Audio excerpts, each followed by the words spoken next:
आज हम आपको भारत की एक ऐसी जगह के बारे में बताएंगे जिसका इतिहास महाभारत काल से भी ज्यादा पुराना बताया जाता है। ये एक ऐसी जगह है जहाँ दशहरा के दिन लोग रावण के पुतले का दहन नहीं करते, बल्कि रावण के पुतले की लकड़ियाँ तोड़कर उसे अपने साथ घर ले जाते हैं। और ये दुनिया की एकमात्र ऐसी जगह है जहाँ आपको 5 नदियों का संगम देखने के लिए मिलेगा। हर साल पशु मेला और कटहल उत्सव जैसे कार्यक्रम यहाँ पर आयोजित किए जाते हैं। इस जिले के आसपास चंबल के बीहड़ जंगल देखने को मिलते हैं। हम बात कर रहे हैं उत्तर प्रदेश के 75 जिलों में से एक इटावा जिले की। तो देर किस बात की, अपना सीट बेल्ट बांध लीजिए अच्छे से और निकलते हैं इटावा की एक शानदार सफर पर। इटावा उत्तर प्रदेश के सबसे प्रमुख जिलों में एक माना जाता है। इसके पड़ोसी जिलों में मैनपुरी, औरैया, कन्नौज और फिरोजाबाद जिले आते हैं। कानपुर और भिंड के भी ये काफी नजदीक स्थित है। सन 1998 तक इटावा जिला आज के मुकाबले काफी बड़ा हुआ करता था। बाद में औरैया को एक अलग जिला घोषित कर दिया गया। वर्तमान समय में इटावा में कुल 6 तहसील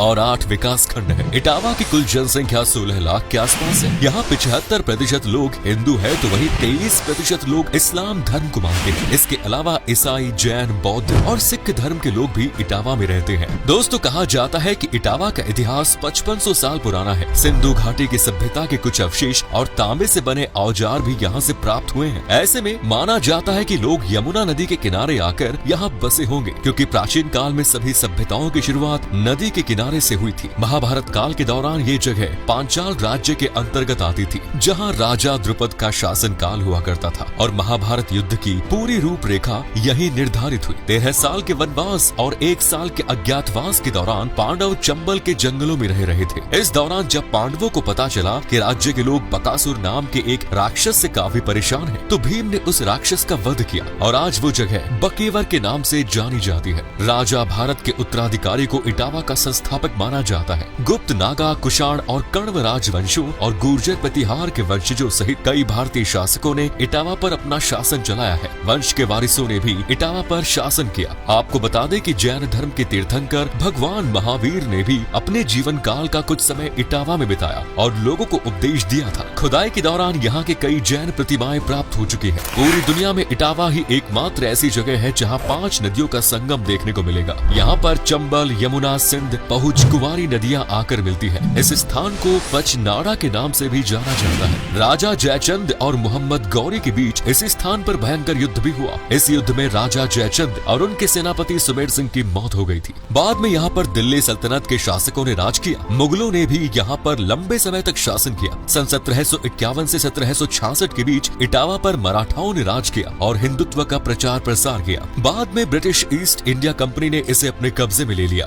दोस्तों, सन 1857 के विद्रोह के बारे में तो आपने सुना ही होगा, जब देश कोने कोने से अंग्रेजों के खिलाफ आम लोगों ने बगावत के सुर छेड़ दिए। इटावा में भी अंग्रेजों का जमकर विरोध हुआ और अंग्रेजों को अपनी जान बचाने के लिए यहाँ से बाहर भागना पड़ा। उस समय A.O. ह्यूम ने सिर पर पगड़ी और बदन पर साड़ी पहनकर अपनी जान बचाई और यहाँ से रफू चक्कर हो गया। बाद में A.O. ह्यूम ने ही सन 1885 में कांग्रेस की स्थापना की। इटावा का नाम इटावा कैसे पड़ा, इस बारे में भी अलग अलग बातें प्रचलित हैं। कुछ लोगों का कहना है कि पहले के समय यहाँ पर ईंटों का कारोबार काफी बड़े पैमाने पर किया जाता था और तभी इस जगह का नाम इटावा रखा गया। वहीं कुछ लोगों का कहना है कि राजा सुमेर सिंह जब यहाँ पर एक किले का निर्माण करा रहे थे, तो खुदाई के दौरान उन्हें कुछ चांदी और सोने की ईंटें मिली और तभी से इस जगह को इटावा कहा जाने लगा। लेकिन इतिहासकारों की माने तो पहले इस जगह को ईस्ट पद के नाम से जाना जाता था। समय के चलते धीरे धीरे ये नाम बदलकर इस जगह का नाम इटावा पड़ गया। आज पूरा देश तेजी से तरक्की कर रहा है और लोग शहरों की ओर रुख कर रहे हैं, लेकिन इटावा की सिर्फ 25% आबादी ही शहरों में रहती है। वहीं 75% लोग ग्रामीण क्षेत्रों में ही निवास करते हैं। इटावा की अर्थव्यवस्था कृषि पर सबसे ज्यादा आधारित है। यहाँ पर गन्ना, मटर, गेहूं, धान और मक्का का उत्पादन ज्यादा मात्रा में किया जाता है। इसके अलावा कपास और रेशम का उत्पादन भी इटावा में होता है। इटावा की युवा आबादी रोजगार की तलाश में दिल्ली, कानपुर, लखनऊ जैसे शहरों की ओर पलायन को मजबूर है। इटावा में लोग आजकल शिक्षा की ओर भी लगातार ध्यान दे रहे हैं। इटावा का लिटरेसी रेट 78% के आसपास है। कई बड़े कॉलेज और यूनिवर्सिटीज इटावा में खुल गए हैं, जिनमें doctor Bhimrao Ambedkar college of agriculture, engineering and technology,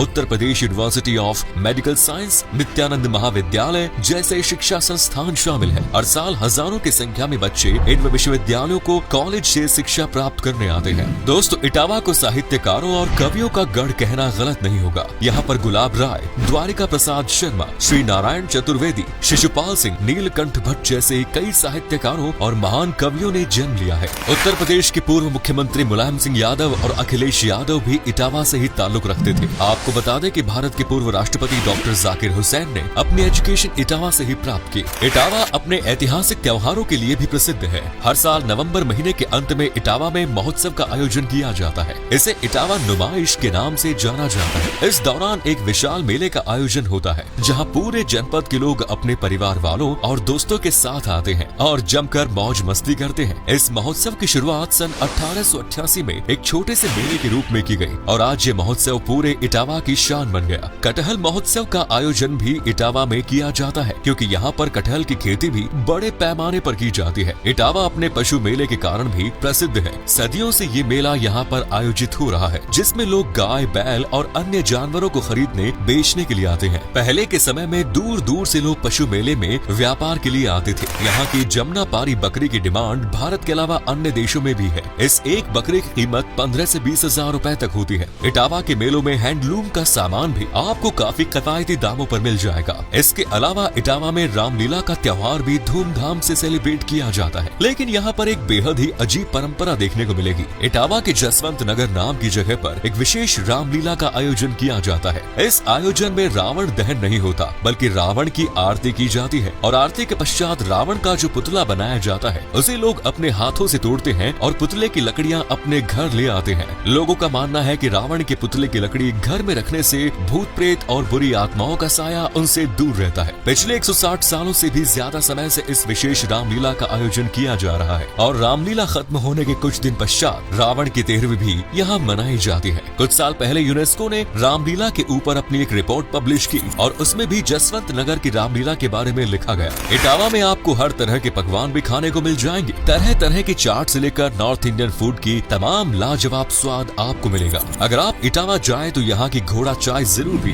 10 से 15 रुपए में आपको ये चाय मिल जाएगी। इस चाय को पीकर आप दिन भर तरोताजा महसूस करेंगे। साथ ही तीखे समोसे और मसालेदार कचौड़ी जरूर खाइएगा। इटावा में लोकप्रिय भोजन में विशेष मुगल व्यंजनों और पारंपरिक भारतीय मिठाइयों की बड़ी मांग है। दोस्तों, इटावा अपने पर्यटन स्थलों के लिए भी विख्यात है। यहाँ पर कई ऐतिहासिक धरोहर और मंदिर देखने को मिल जाएंगे, लेकिन सबसे प्रसिद्ध स्पॉट इटावा सफारी पार्क है। इटावा सफारी पार्क अपनी सफारी के लिए लगातार लोकप्रिय होता जा रहा है। यहाँ पर कुल 4 सफारी है, जिनमें lion safari, deer safari, bear safari और लेपर्ड सफारी शामिल है। सफारी के बाद राजा सुमेर सिंह का किला पर्यटकों के बीच में सबसे ज्यादा लोकप्रिय है। इसका निर्माण राजा सुमेर सिंह द्वारा कराया गया था और ये किला अपने आप में कई रहस्यों से भरा हुआ है। इस किले के भीतर एक सुरंग मौजूद है जो सीधे यमुना नदी तक जाती है। एक डाक बंगला भी यहाँ बनाया गया है, जहाँ बाहर से आने वाले गेस्ट ठहर सकते हैं। हालांकि कुछ साल पहले यहाँ आम लोगों के जाने पर पाबंदी लगा दी गई थी, लेकिन कुछ खास मेहमान अब भी यहाँ घूमने के लिए आ सकते हैं। और एक भोलेनाथ का मंदिर भी यहाँ पर बना हुआ है और कार्तिक पूर्णिमा के दिन बड़ी संख्या में श्रद्धालु इस संगम में स्नान के लिए आते हैं। इटावा के मंदिरों की बात करें तो टिक्सी मंदिर यहाँ का एक प्रसिद्ध मंदिर है, जो जंगलों के बीच में मौजूद है। कहा जाता है कि वशिष्ठ मुनि ने एक शिवलिंग की स्थापना यहाँ की थी और गर्मियों में शिवलिंग के ऊपर एक टिकरी लगा दी गई थी, जिससे पानी की बूंदें शिवलिंग पर गिरती रहती है। काली वाहन मंदिर भी इटावा का एक ऐतिहासिक मंदिर है। खास तौर पर नवरात्रि के दिनों में इस मंदिर में भक्तों की भारी भीड़ उमड़ती है। वहीं देवी ब्राह्मणी मंदिर का इतिहास 2000 साल पुराना माना जाता है। चैत्र पूर्णिमा के दिन इस मंदिर के आसपास 3 दिवसीय मेले का आयोजन किया जाता है। श्री पीलुआ महावीर मंदिर बजरंगबली हनुमान जी को समर्पित है। लोगों का मानना है कि इस मंदिर में भगवान हनुमान लड्डू का प्रसाद ग्रहण करते हैं और राम नाम का जप भी करते हैं। हालांकि इन बातों में कितनी सच्चाई है ये तो आपको मंदिर जाकर ही पता चलेगा।